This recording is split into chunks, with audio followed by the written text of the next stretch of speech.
déjame, si me permites, Nancy, hacer referencia a uno o dos párrafos de lo que publicas el 23 de mayo pasado en la revista Contralínea sobre esta alianza, el Consejo Consultivo del INAI, con esta organización no gubernamental, esta ONG de Claudio X González, para litigar, en este caso, pues, del Instituto Nacional de Acceso a la Información. Esta agenda opositora se explica por los personajes que fundaron esa asociación civil, o sea,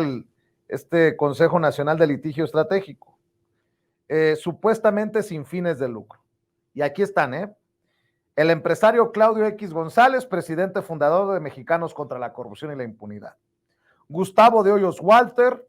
expresidente de la Coparmex y precandidato a la presidencia de la República. Fernando Gómez Montt, exsecretario de Gobernación en el sexenio de Felipe Calderón, señalado por ocultar el caso de la guardería ABC y no haber actuado contra Genaro García Luna por su alianza con el cártel de Sinaloa. Luis Azali Harfuch, del bufete Azali. José Mario de la Garza Marroquín, abogado integrante de la Asociación Renace Capítulo San Luis Potosí, patrocinada por Mexicanos contra la Corrupción y la Impunidad. Jaleina de la Peña Molina, abogada de la firma de abogados de Hoyos y Avilés. Miguel Carbonell Sánchez, coordinador de la Unidad de Extensión Académica y Proyectos Editoriales del Instituto de Investigaciones Jurídicas de la Universidad Nacional Autónoma de México. Claudia Aguilar Barroso, profesora de la Escuela Libre de Derecho y directora de Aguilar Barroso y Asociados. Gerardo Carrasco Chávez, exabogado de Mexicanos contra la Corrupción y la Impunidad, principal promotor de los amparos contra el AIFA y para evitar la cancelación del aeropuerto de Texcoco. Lía Limón García, alcaldesa panista de la Álvaro Obregón.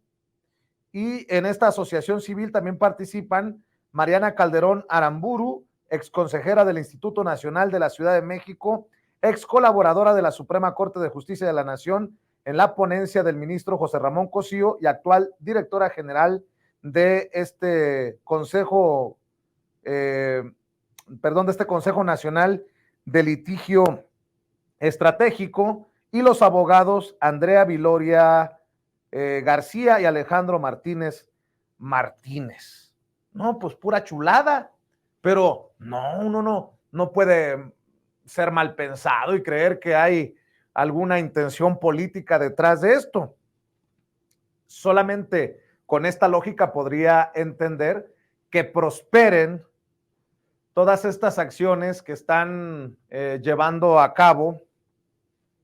estos personajes a través de esta ONG en el Poder Judicial, Nancy. Sí, es que es lo que te digo, o sea, generalmente se aprovechan y esto ha sido también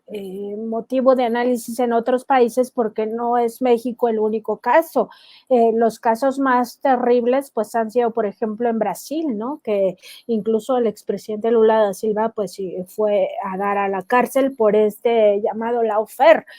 y otros países de América Latina pues también lo han sufrido. Y tiene este componente específico, o sea, de la propia corrupción dentro del Poder Judicial o de cómo el Poder Judicial en realidad responde a una oligarquía y que esa oligarquía sistemáticamente está en contra de gobiernos progresistas, porque el lawfare se aplica a gobiernos progresistas para debilitarlos o en su caso, pues anularlos totalmente, ¿no? En el caso mexicano, pues no han podido anular al gobierno del presidente López Obrador, pero sí quieren, pues, establecer estas estrategias para impedir el tránsito normal de las circunstancias. Por ejemplo, si estamos hablando de una obra pública, el Tren Maya, pues lo que querían hacer en el tramo 5, que es donde se enfocaron, porque supuestamente ellos ahí estaba el daño ecológico más grande,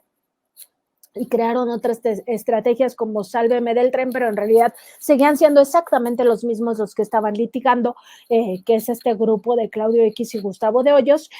pues era justo descarrilar la obra, o sea, que no esté a tiempo, que no se pueda concluir y que definitivamente al hacer esto de esta figura, digamos, metafórica que ha presentado el presidente de ir pateando el bote, pues se acabe el tiempo de este gobierno y entonces no concluyan las obras y entonces señalen ellos mismos que ese es el objetivo final. Ay, fracasó porque es un inepto, porque no pudo de este gobierno, porque es incapaz, etcétera, porque es corrupto, lo que sea. Pero es eso, o sea, primero descarrilar las obras para después decir que se trata de un gobierno ineficaz, ineficiente, que no pudo consolidar sus promesas de campaña, ¿no?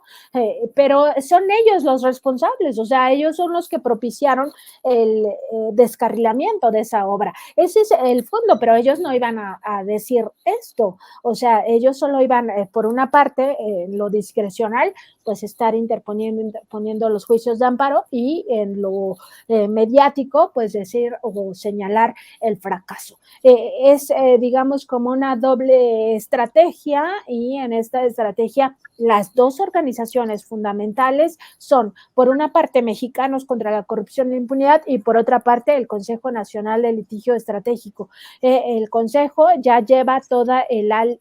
ala jurídica legaloide y Mexicanos contra la Corrupción e Impunidad, el vínculo mediático con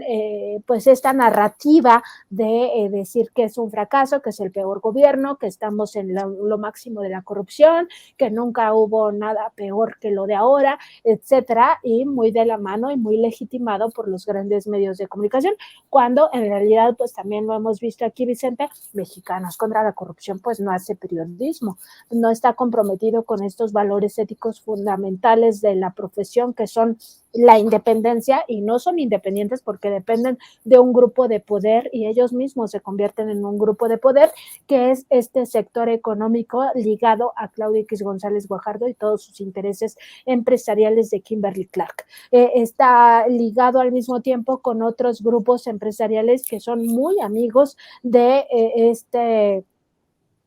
pues de Kimberly Clark, pero en general que al mismo tiempo tienen sus propios intereses, como es los financiadores directos, Valentín Díez Morodo, Antonio del Valle Perochena, Alejandro Martí, que tienen sus intereses empresariales y que financian a Mexicanos contra la Corrupción e Impunidad en esta suerte de tiro la piedra y escondo la mano, porque recién veíamos esta reunión que tuvo el presidente López Obrador con los empresarios, esta comida a la que asistió la semana pasada, si no mal recuerdo el miércoles, pues ahí estaban Valentín Díez Morodo y Antonio del Valle Perochena y ahí siempre han estado, pero en los hechos se están litigando contra el gobierno de López Obrador. Entonces, es por una parte esta idea, o más bien fijar esta narrativa por Mexicanos contra la Corrupción y la Impunidad, y por la otra llevar todos los litigios estratégicos o que ellos llaman estratégicos, pero que en realidad son parte de cómo generar distorsiones en el gobierno a tal punto de descarrilarlo al propio gobierno. Por eso litigan absolutamente todo, la revocación de mandato, lo de la Guardia Nacional, la supuesta militarización del país, han litigado absolutamente todo, cualquier tema que tú veas que fue importante para este gobierno, la ley eléctrica, en fin, lo litigaron. ¿Por qué? Porque ellos no quieren que este gobierno avance en lo que llama el presidente la transformación del país. Y ahí pues nos da una idea que para ellos sí está cambiando mucho la configuración política de México y por eso están utilizando a los juzgadores para imponer su agenda, que es una agenda contraria al interés de las mayorías.